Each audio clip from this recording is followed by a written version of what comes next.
So, right now you're probably wondering, what is responsive design?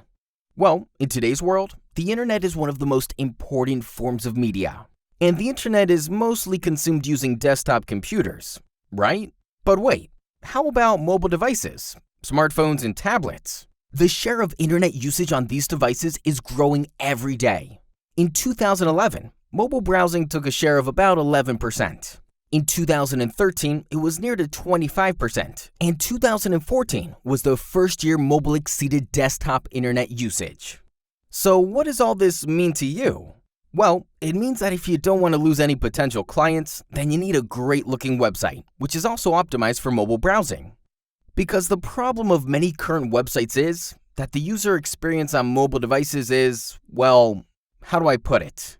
Terrible. And that's a mission for responsive design. Responsive website responds to the screen size of the device you are viewing it on. So instead of creating different websites for different devices, your responsive website rearranges the elements to fit any screen.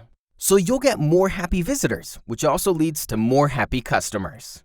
Interested in responsive design? Want one of those responsive websites for your business? Well, that's something we can definitely help you with. Contact us today.